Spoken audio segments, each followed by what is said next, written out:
Hello everyone, I'm Michelle Ruiz. I want to talk to you today about cultural humility and fostering those skills in the workplace. So some of you may be aware of the focus on cultural competency.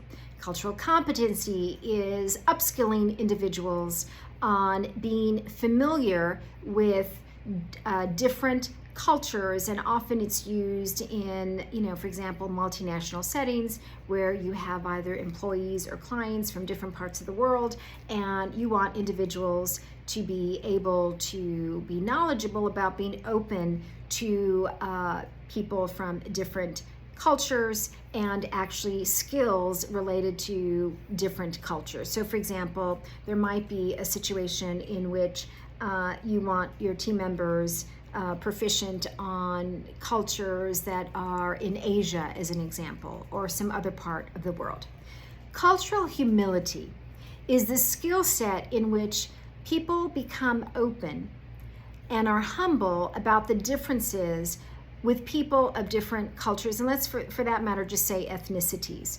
And that is not necessarily a proficiency in any one particular culture. It's really more about the skill set of an awareness about being open and humble with respect to people of different cultures, ethnicities, and therefore belief systems, practices, and those kinds of things.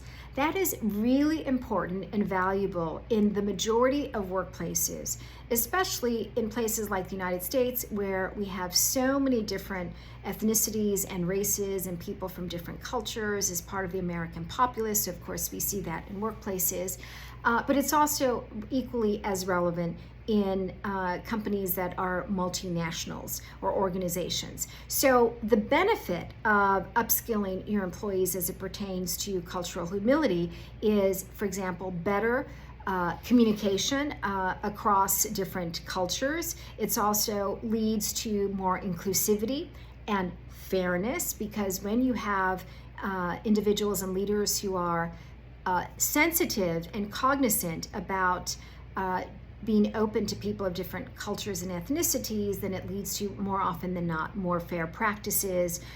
You also see organizational growth, and you also see, for those who have clients that are multinational in nature, you see enhanced productivity, but also happier clients. And so if you haven't heard yet about cultural humility, I wanted to make sure that I shared with you what that means, the benefit of having that in workplaces. And I'm proud that we here at one of my companies, BiasSync, have offered a cultural humility assessment called Culture Connect.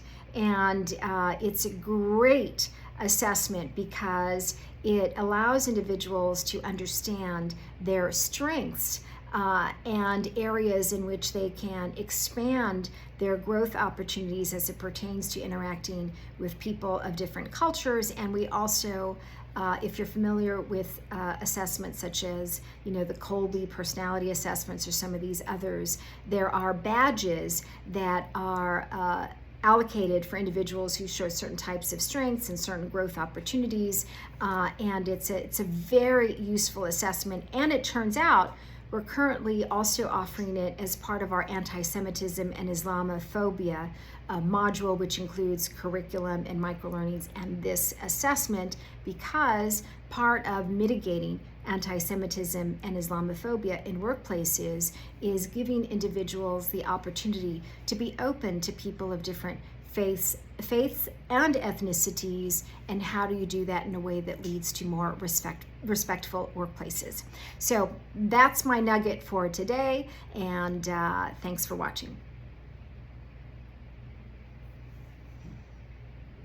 4:32.